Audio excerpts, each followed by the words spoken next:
Hello everyone. I'm Ali Azzuddin from Fourth Generation for Education. I'm so excited because this is session number 4 for our special Early Years Day, and you are joining us from everywhere. So I'm going to share the results of the vote. And Fanny, we still have 48 people from Asia. Some people are still watching from North America, and 9% in Europe. So the percentage is growing more and more during the day.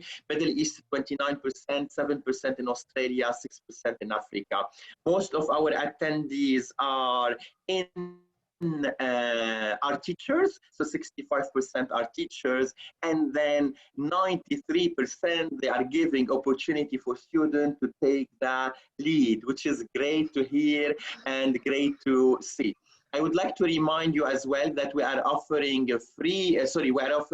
a paid certificate. If you would like to get a certificate, this would be great. You can support us in organizing more events like this, and I'm sharing with you the link, and I will share more this link during the session. So Fanny, we're ready to start. Let me know more about who you are and introduce yourself to our attendees who are joining from everywhere. I will be making the connection between you and them, and I will be checking also Facebook for all the interaction happening on Facebook. So let's go ahead. Thank you. So happy to be here with you today, and thank you so much for inviting me, Ali. I'm so excited.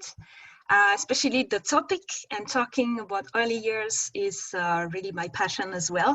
So my name is Fanny. I'm a 21st century learner, leader, and invitational educator. And I believe everyone is able, valuable, and possesses untapped potential for learning. I have 10 years of experience in international schools as Director of Teaching and Learning, Technology Integrator, and French as a Foreign Language teacher in PYP, MYP, and DP. I am right now an international education consultant, founder of No Borders Learning. My mission is to support schools and educators in co-creating and sustaining healthy learning ecosystems so that we can have students who are empowered and directing their own learning.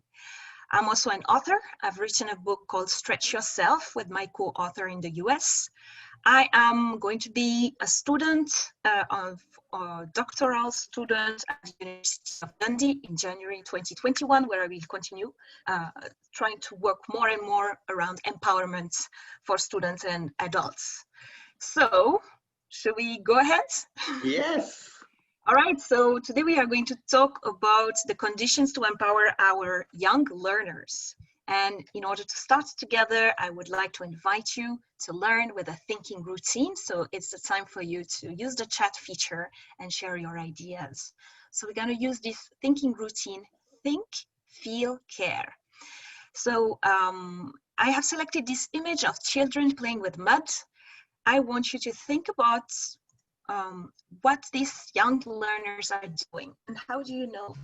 So you can write quick ideas. What are they doing? Good. So, and I'm going to read those ideas aloud. What are these learners doing, and how do you know? We are using the visible thinking routine, think, feel, care.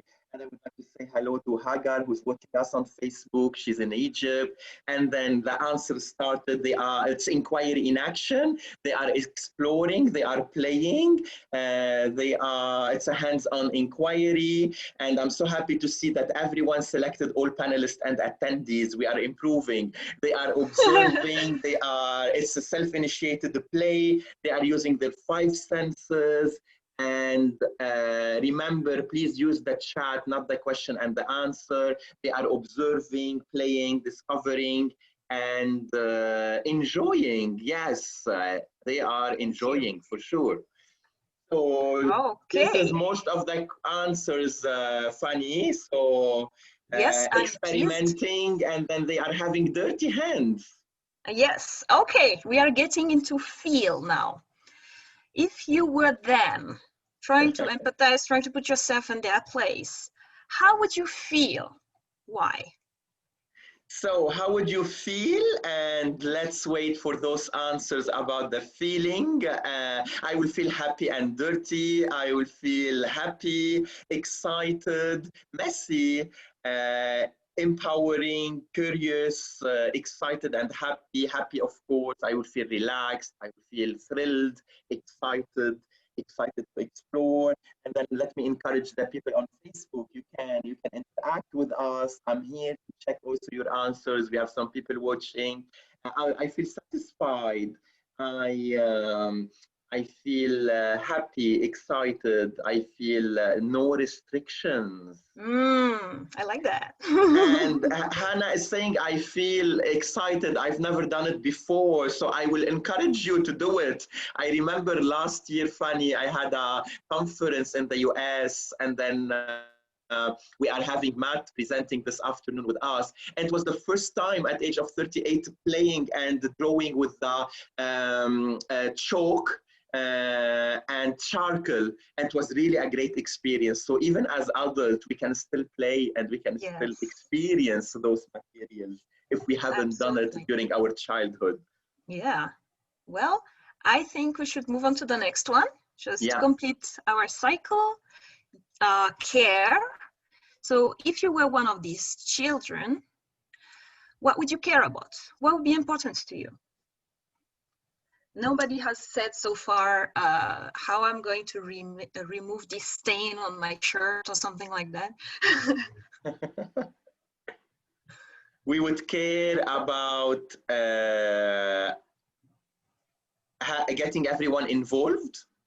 Not to get my shirt dirty. My mom will be worried. So the parents' perspective.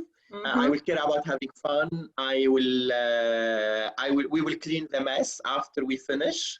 What is their interest? Let's have fun. So, and that's it. Yeah, you would care about your fun, right? More than the stain, though. Great. So really, you already said it, like this playful inquiry, and it's unstructured play, and it's all about learning. When we observe, we just see all sorts of learning happening. When we are in a flexible, unstructured, and sensory-rich environment or sensory-rich setting, we can really let our learners exercise their choice-making, their preferences, their problem-solving, their creativity, their self-regulation, their engagement, really everything. The evidence of what we are going to look at today is all about motivation, empowerment, and the self-determination theory. And young children draw from their inner and spontaneous desire to learn all the time. So this session is almost not really about creating the conditions, because the conditions are actually naturally already there, and they tend to fade away as the children become older, because they get motivated for other reasons. But we really want to keep playing. We really want to keep this unstructured play and this flame burning, this desire to be curious and to experiment.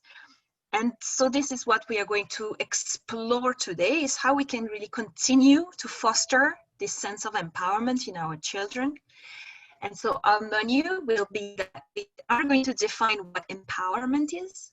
What are the optimal conditions? Because we see that we can just let them play in such an environment, but also we can be really intentional about making sure we meet their needs. And then we're going to reflect together. All right, so moving on. What is empowerment? So I like to look at what's inside the box before thinking outside the box. So going back to what empowerment is this feeling of being strong and confident and in control. And you mentioned it already, like they seem to be feeling this way.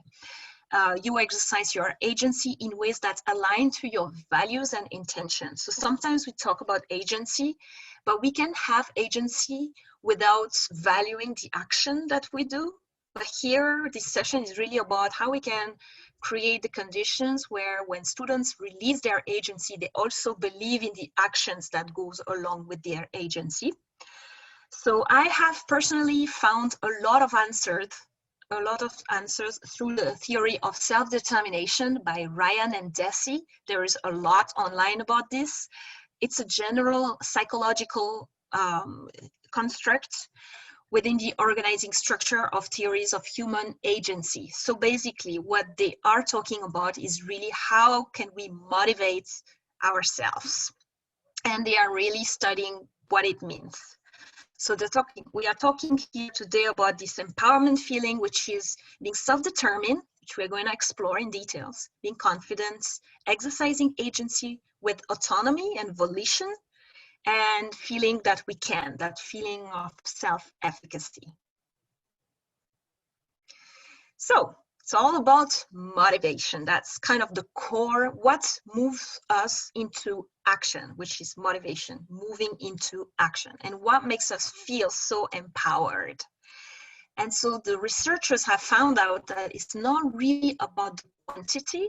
It's not about being more or less motivated, but more about the type of motivation. And it is essential to remember that sometimes we feel our students motivated enough, or they're not, and they're not really motivated. It's more about the type of motivation and the quality of the motivation. So maybe you can tell me in the chat if you know what are those two main types of motivation, because I'm sure you've heard about them. So let's find out if we have prior knowledge. Yes, so Laureen is saying intrinsic and extrinsic. Yes, that's correct. That's what we're going to explore. So I'm going to move further right now.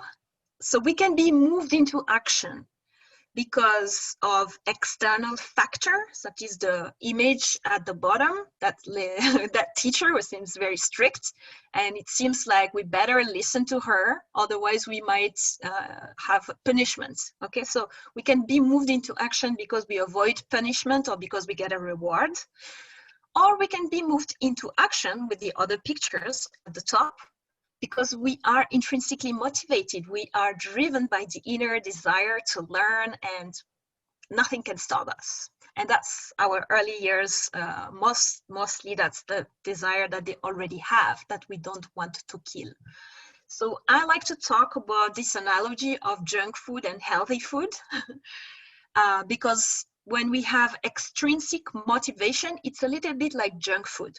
It's the unhealthy choice, and it's okay to have it once in a while because it's fast reward. We get it fast and we get things done. We are very hungry, we get it, we just satisfy our hunger. But in the long run, it's not okay for us. What if we had it every day? It wouldn't be okay. So what we want is to have a little bit more of healthy, that's what we use. Intrinsic motivation is really the long-term motivation that is more sustainable, and that is going to increase our wellness, not just the outcome. For example, I feel hungry, I'm going to have some salad, maybe a fancier salad than this one. But we are going to have something for the long term, going to be motivated. And to go back a little bit deeper into extrinsic motivation, which is the carrot and the stick, we can be moved into action because of this. And here, when we see the carrot, it represents the reward. If you do this, I'll give you that little candy or that little golden star. Stickers. Or, yeah, or the stick. This is the one that's representing the punishment. And it can come in the form of physical punishment, which hopefully doesn't occur anymore, but unfortunately we know the reality around the world, and this still happens. And we also have the stick to represent all sorts of punishment. That can be humiliation, excluding a child, and things like that. So some interesting findings tell us that when children are rewarded for an activity that is already interesting to them, it actually reduces their motivation to do it again in the future. So as much as possible, we're trying to reduce even the reward system. And I wanted to talk about behavior charts. Oops. I made a mistake in the slides. Another aspect I really wanted to bring to the table today was that because it is used widely, I wanted to share it with you. Maybe you already know about this, but you know people that could benefit from these slides. So you can use this passage of the video and share it with them. We know that behavior charts are still used, not necessarily the old school one that is on your wall, but sometimes using digital tools that promote this kind of ranking and sorting of behaviors, and giving special cards or special treatment to students to motivate them. And we know that it is detrimental to learning and to their wellness. It has negative effects on people, and especially on the most vulnerable students. So if you want a recap, I don't know if you can see the link this is here. I think that I will make sure that Ali can share it after the webinar, because this is a way for you to get people on board with avoiding this kind of practice and what to do instead. So another pause for you. As you think about your experience as a student, especially we're talking about early years, so maybe if you can go as far back as if you remember at that time. We have a poll coming up, I think, yes, about this. So you can tell us, were the conditions that your teachers created mostly controlling, so that would be 5, or mostly, letting you play and giving you a lot of autonomy, and that would be 1. So kind of, where were you as you experienced this as a child? Because it's very important to remember our own experience, because it does influence the way we act as adults. I would like to know, Fanny, the people who are putting, let's take the 2 extremes, maybe in the chat, if they can tell us where they are located, because also it's related sometimes to the culture and to the school system, and then to the family system. I'm giving them a few more seconds so everyone can be involved in answering the question. And as you can see, or not yet, I'm going to show you the results. So let me give a few more seconds to share the results. And do you give it a guess, Fanny? Where do we have the maximum number? Well, I'm guessing that it would be mostly control, mostly towards 5, but... Yeah, let's have a look. So I'm going to end the polling here, and I'm going to share the results. And you are right, like 35%, they said it was an extrinsic motivation, and then we had 11% who said it was intrinsic motivation. So I would like to hear the people who said 1, where they are located, or maybe why they said that. So what was happening that the motivation was internal? This would be interesting to check in the chat, right, Fanny? Sure. I believe that one teacher can make a big difference. Just one teacher. So it's really probably the ones who have created this selected intrinsic is probably that they had a teacher that was really making sure to attend to the 3 needs we are going to talk about. Okay. Good. But unfortunately, extrinsic motivation, especially for us as adults, was very strong when we were children. Even worse, 50 years ago, I'm thinking about my parents and the stories that they share with me, such as actual physical punishment and humiliation.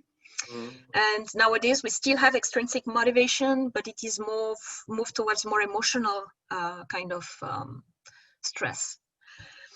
So, you want to add anything, Ali, from the chat?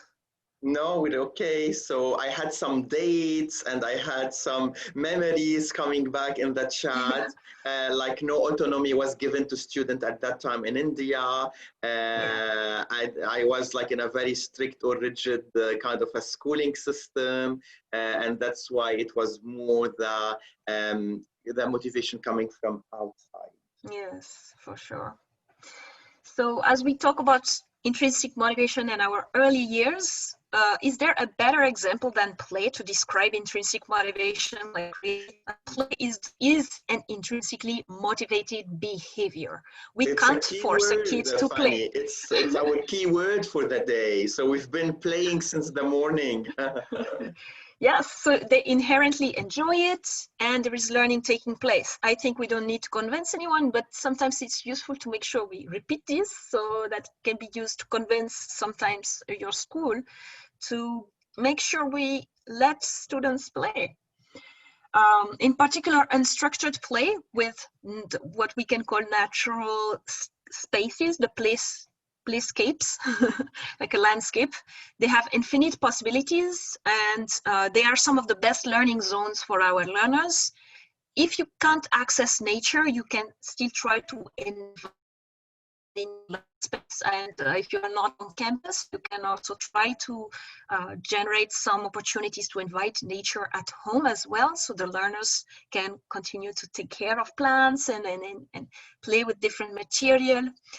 The more we explore the core of learning and motivation, the more we realize that it's not really about fancy resources or toys, but really more about the real approach of fostering open-ended experiences, more like blank canvas to exercise imagination, creativity, problem solving. So today we are making some of the conditions for intrinsic motivation visible and tangible, so that you can use them to assess your own teaching approach. You can assess and refine your approach, and you can also share back with your school community. So let's now really go into the core of today's session, which is what are those optimal conditions? What are those needs that we need our learners we need them to satisfy those needs so that they can be intrinsically motivated? We are going to talk about 3 needs, and when we talk about the word need is because if we are deprived from those, we can have negative, detrimental psychological consequences. So it's not just, it's cool to use those 3 things. It's just we have to satisfy those. They are universal. So it's true that culture can influence, but those needs are universal. So there are cultures that can be more or less promoting those, but we all need the same thing across cultures and across ages. So these are the 3 needs we are going to explore today: relatedness, competence, and autonomy. So we're going to zoom in and find out more about each of them. Okay, let's start with relatedness, which is really the start, because it's this feeling of being cared for, of caring for others, of being connected to self and others, and having a sense of belonging with others. So it's really what we're talking about, inclusion, right? But it's not a new concept because it's something that we all need. We need to have that relatedness within the classroom with our peers and our teacher. So it's the sense that we matter. We need our students to feel that. But as adults as well, I always make a parallel because we also need that from our leadership, for example, from our environment. And the more we receive it as an adult, the more we can give it also to our students. So I am thinking of adding a bit of chat time here. So what doesn't foster relatedness? Maybe an example. It could be a personal example, or it could be something that's really you feel strongly against. What might be something that doesn't foster relatedness in the classroom? Lack of communication.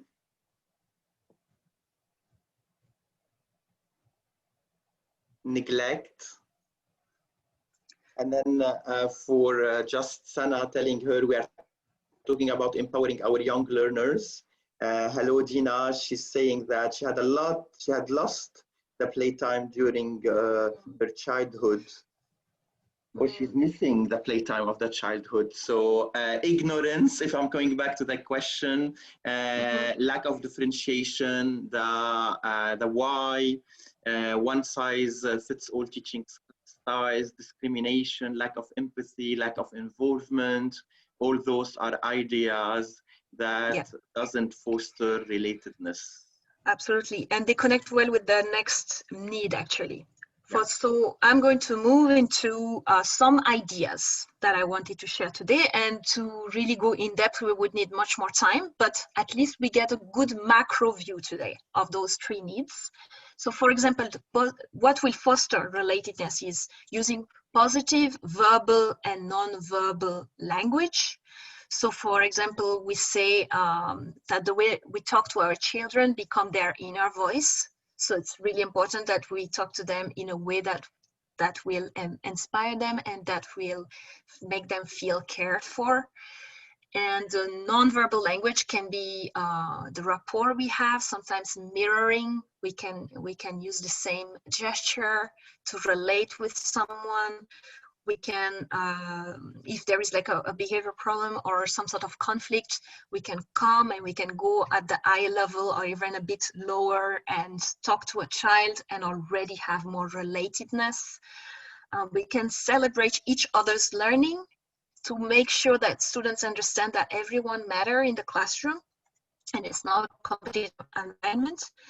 We can invest in building relationships with our learners. There are so many practical ways that teachers do this beautifully all the time. I remember in the school I've worked last that the teachers had a circle and they were doing some sort of like energy sharing in the morning. That was a really calm circle where everybody was touching each other's hand one by one in the circle and giving that positive energy to everybody.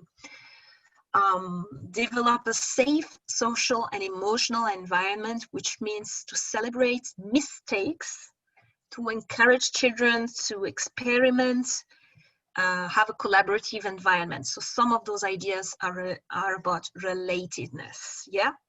And mindfulness as well. Mindfulness and other routines that promote self-awareness and that will help them move into more and more self-regulation and understanding of themselves. Where we have reflection, at that level, we can try different ways to do this in visible and tangible manners, and anything that will promote gratitude and kindness. So these are some of the things you can think about, pick some ideas, or probably add some ideas to this list that you're already doing, that will continue to foster these climates. We are moving on to the second need, that is competence. And again, I'm going to give you the definition and then think about what doesn't foster it, okay? So competence is when we feel effective, when we feel competent. And then, or even if we're not yet competent, when we think that we can be competent. So it's almost like this feeling of self-efficacy more than the feeling of achievement, okay? So as you think about this, you kind of shared ideas earlier that were really related to this, like the differentiation, because if it's too hard or too easy, I don't feel competent. So what might be other ideas that don't foster competence? And comparison from Marta. Yes, competition as well. Yeah, we are talking more about the collaboration and the cooperation and not just the competition that we used to do in our classes. Randa, what does not foster competence? We are putting the negative, disrespect. And then let me say hello to Randa and all the friends who are attending and watching. Yes, now it's better. Lack of personalized learning. Yes, I agree. The learning environment sometimes doesn't foster competence. Lack of high expectation, lack of empowerment. It's our key word of this session. Lack of patience. Patience, let me say it in French. The punishment. Lack of cooperation. And then preferring others, not acknowledging where I am and what I can do or what can I get. So yes. Yep, and everything that has to do with a fixed mindset will fit well here. Not trusting that kids can do it on their own, demotivation. Yes, wow. Yeah, so those are some of the keywords that we have, Fanny, in the chat. Thank you. I found it interesting to go in the negative first and then look at the opportunities. Yeah. But of course, my list is just some ideas again. So here you can add, you can contribute your own as well in the chat. The first one you mentioned it is really to scaffold learning. So for this age group, it will be when they can't do it. We can't just give them a goal like this. We have to break it down slowly. So break it down at the level of the child. When you're saying about personalizing, challenge students in their learning zone, because if it's too easy or too hard, we're not in the sweet spot. However, I have kind of remembered to add something here, because we cannot always have students in the learning zone all the time. But I think in this age group, it doesn't happen as much perhaps, but for older students, it's important to make sure that we are not all the time in the learning zone, because it is really, really tiring to always be, very, very present to something new. And we also need to have students to experience the flow. So this is when they feel that, okay, it's a little bit hard, but I can do it. It's the best time for them to experience. The responsiveness of our teaching. So this is when we are embracing what we see. And I think early years teachers are really the best there, because they mostly keep the environment open to let the learners explore, investigate, reflect, and they take anecdotal notes and observation, and then they maybe go or they have a nonverbal language. They don't tell the kids, but they often are very, very subtle in their way of responding to the needs to kind of get that child to the next learning experience and go deeper into their conceptual understanding of whatever they are looking at. The inputs, asking our students for their contribution. And I think our youngest learners are really happy about this. They constantly love to bring something from home to inquire about, or bring their own ideas to the tables and resources. So to continue to generate a space, a learning space where they can contribute ideas or material is really a good way for them to feel competent. And then this is important as well, helping learners realize that perseverance leads to competence. Okay, so that they need to try for a bit longer to get to their goal. Okay, so again, it's really related to personalizing it so that it's the right level. And rather to tell them, wow, you did it, you're so good. Rather than praising them, is perhaps to ask them, how did it feel? You must feel really proud of yourself. So which leads us to add this one more point here, is providing non-judgmental feedback. This I strongly feel about, because, and it's the hardest for me, because I praise and then I'm like, oh, I did use praise. Like avoiding praise, and instead of praising, using data-driven feedback. So it can be like, you did this, how did it feel? You must be feeling proud of yourself, or asking questions to deepen their learning. Right, so I'm going to move to the last need, which is autonomy. Autonomy is almost the most important. All of them are important because we said that we need them all. But when you hit autonomy, you often hit all three needs.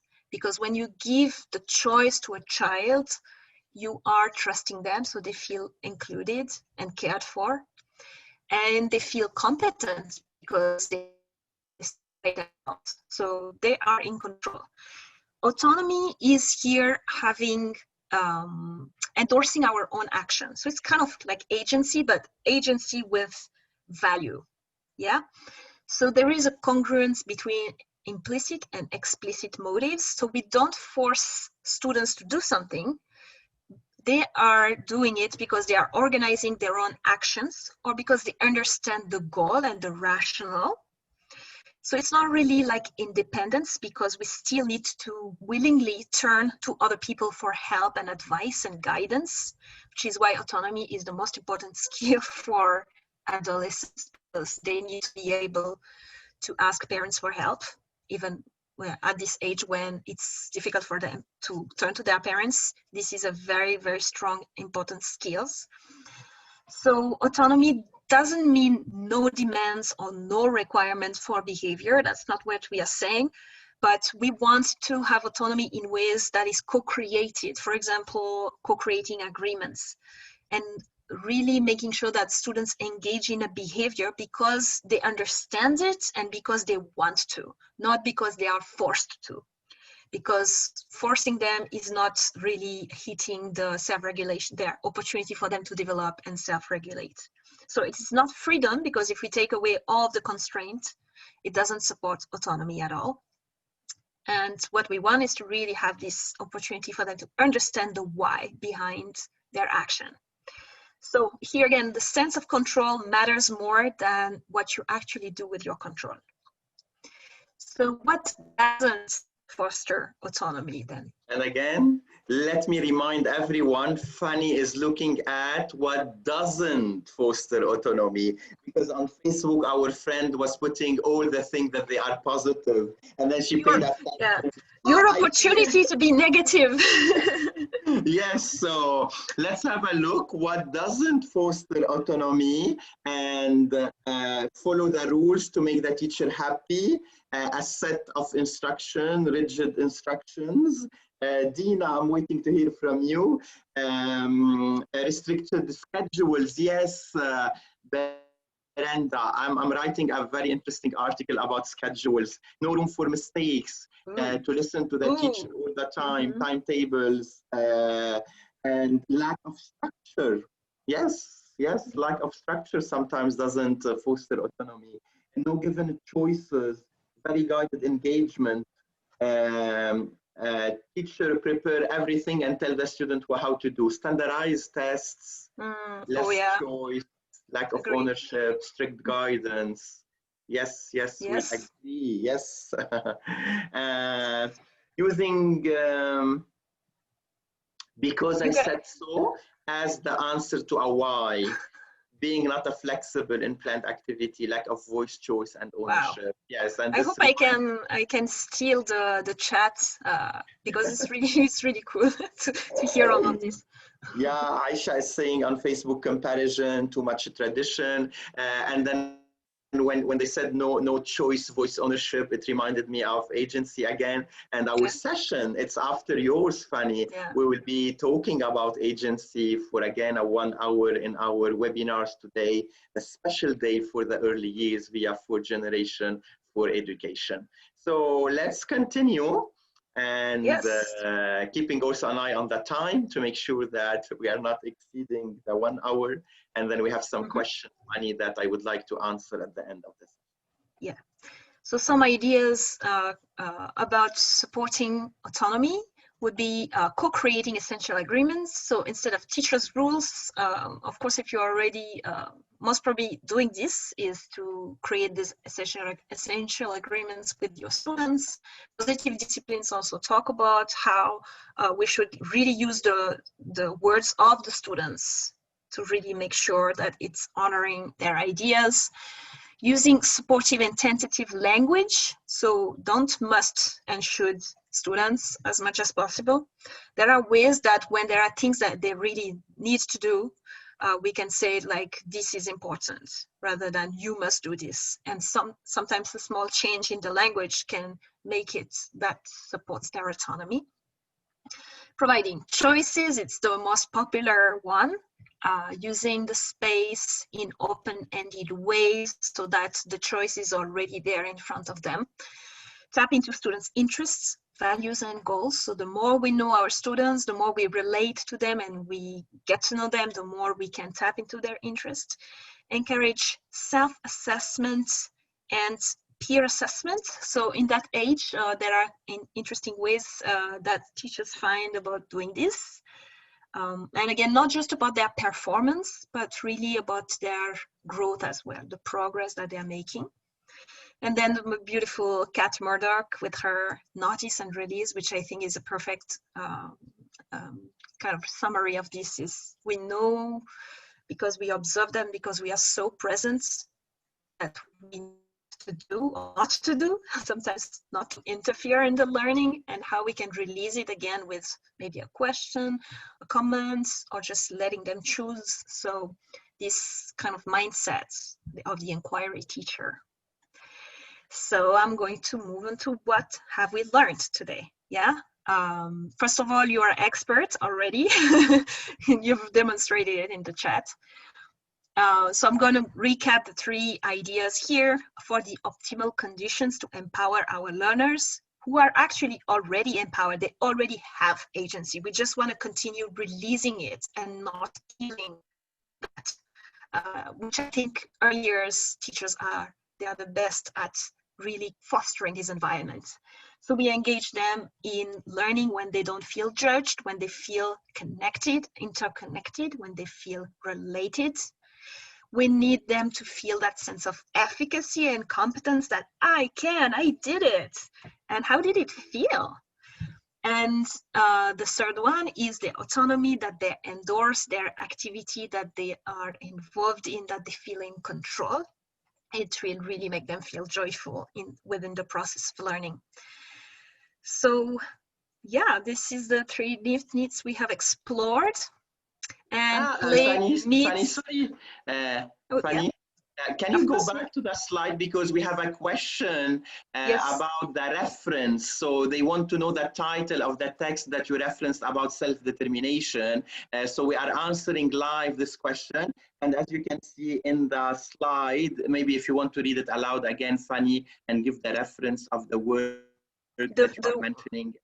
Yeah. The work is, it's all about self-determination theory. And you can actually go on to self-determination-theory.org. And you will find all sorts of resources for free. There is the amazing Facebook group by Richard Ryan, Dr. Richard Ryan, who is one of the authors of this theory. It's University of Rochester. And they are amazing. They do chats every Friday, I think, where they take questions, go in depth into the theory. So it's just wonderful. Good, good. It's great to exchange those ideas and information and resources in those webinars where we are meeting everyone from everywhere. And let's continue with you, Fanny. Thank you. So yeah, I just wanted to say it again here. Play meets all 3 needs. It's the best way for children to learn. So if there is any doubt in wherever you are working, you can share this webinar with whoever makes the decision about that, and you can make them aware that really it's research backed. The self-determination theory even says that unstructured play is probably the best. It gives them complete autonomy and it really meets their needs.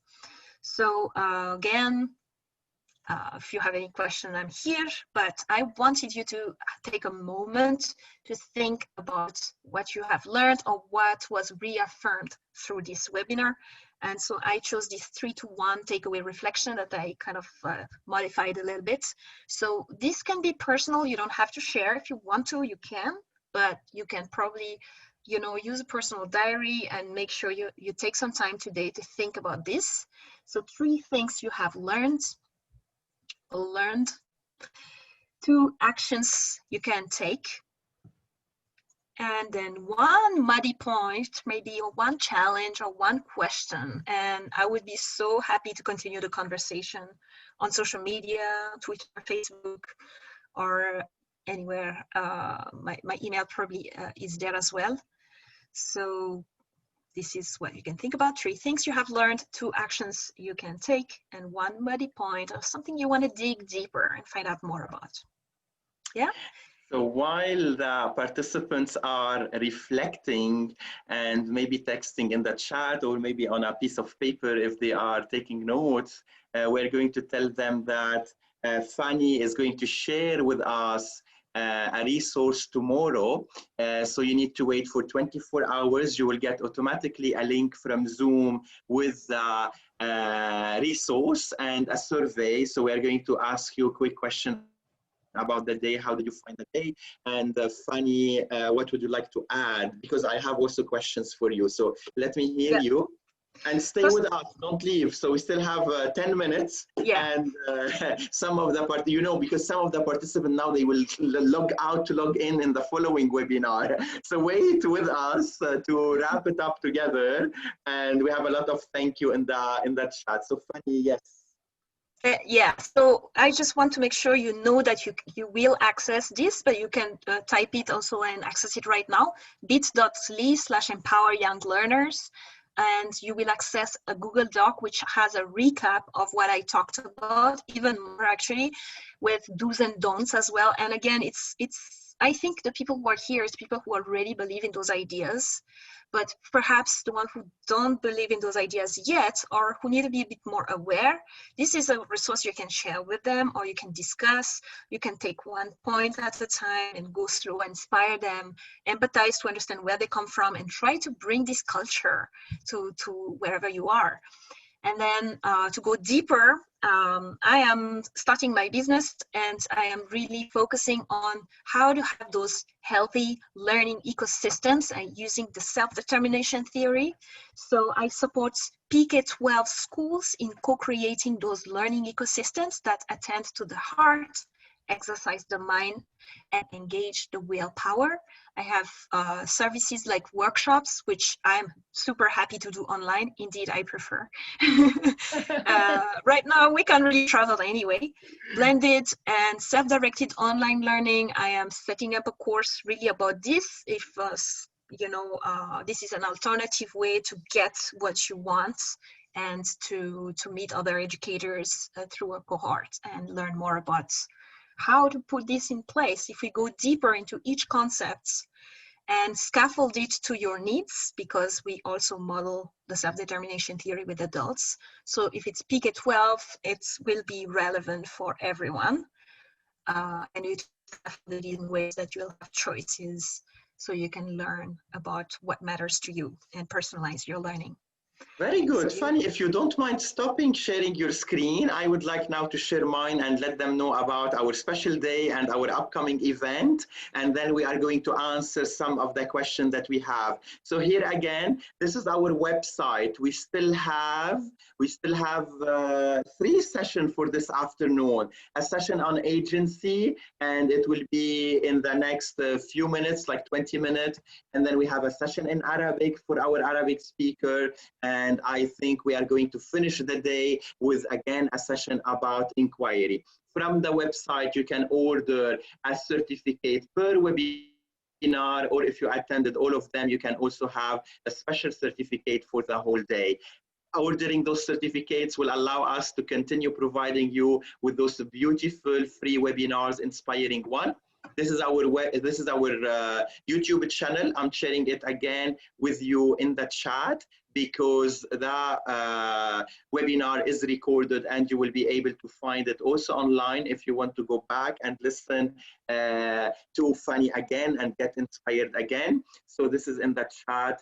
And then stay connected. We just launched also some new events, and we announced new events. Next month, we have a full day about concepts across the discipline, in Arabic, in music, in art, in languages, and in early years. So stay tuned and stay connected. Fanny, are you ready for some questions before we wrap it up and we finish? Okay, I have a very beautiful question about how to deal with parents who keep on using extrinsic motivation. Okay. Can you hear me? Yeah. So, yes. So I think from the point of view of this theory is, again, we want to embrace it ourselves. So we need to go in a place of empathy and try to understand there are causes to acting with to using extrinsic motivation. We can imagine that most of the time is an experience that they had themselves, like that's how they were raised, therefore that's how they raised their child. So it can be a place of how you experienced it yourself, and it can also be a place that they're not really aware of, that there is anything else that they can do. So it would be important then to empathize and then to provide them the tools. What can they do instead? So depending on the situation, which is why I think it's it's just like when we explain parents what the inquiry approach is. It's not we are going to lecture or we're going to force your child to read and write. It's part of the dialogue that we have with parents. So I think the best way is probably to invite them for maybe a workshop, maybe to invite them to do this online course, because I want other people to join. Seriously, I don't want just teachers, because teachers, they get it super fast. That's awesome, but they need support, and that's what they need. They need the support from their leadership, and they need the support from the parents and the students themselves. When students are older, we can also teach them how they can move into a more intrinsic motivation. So again, it's the education of going from a place of empathy and understanding, giving them the tool and the opportunity to see something different that exists. So I'm checking as well the Facebook and the interaction on Facebook, and I have another question for you, Fanny.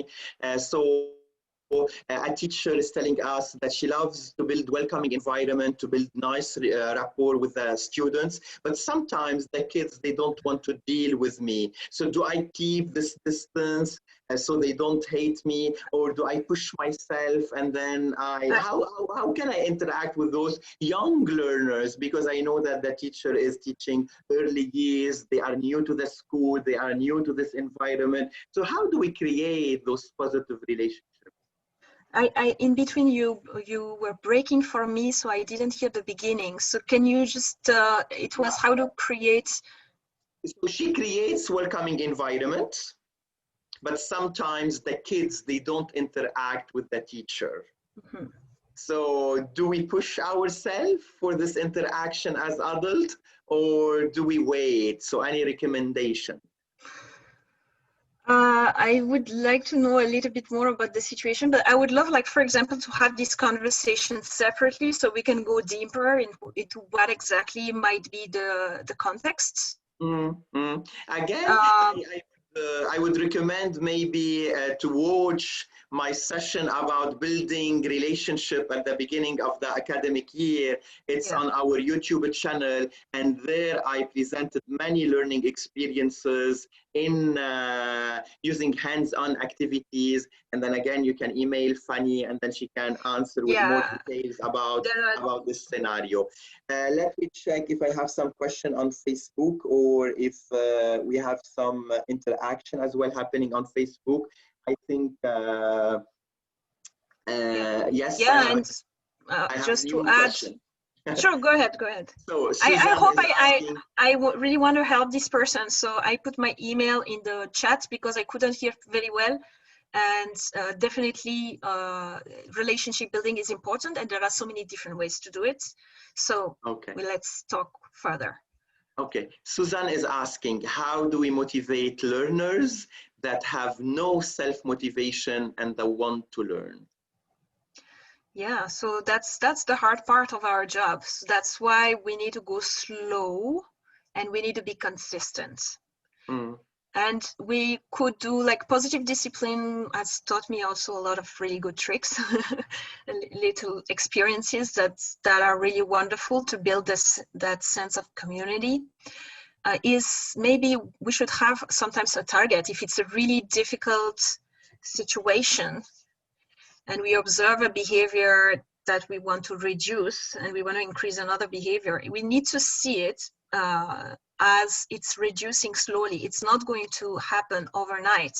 And consistency is one of the most important parts. We need to use a sort of a routine and the tools that we use. That's why we say thinking routines as well, is because we don't use the different thinking routines all the time. We need to have something that comes again and again so that students can feel safe, that they know the process. So I think is how you have selected some intervention and how you are going to have fidelity towards them so that you can see the process. And teachers help teacher is also very important. How can other teachers give you some perspective of trying something for long enough and exploring, asking the child as well, being honest with the child, like, I really want to help you, or whatever the problem might be, and see if the child himself can contribute some ideas. Brenda, she gave the answer, or my answer that I wanted to add. She's telling Susan, I believe every child wants to learn. They just probably don't feel connected to the material being inquired in or taught in the classroom. Tap into their interest and how they like to learn. And here again, I'm sharing this link about a previous session that I gave about building those connections, getting to know your students.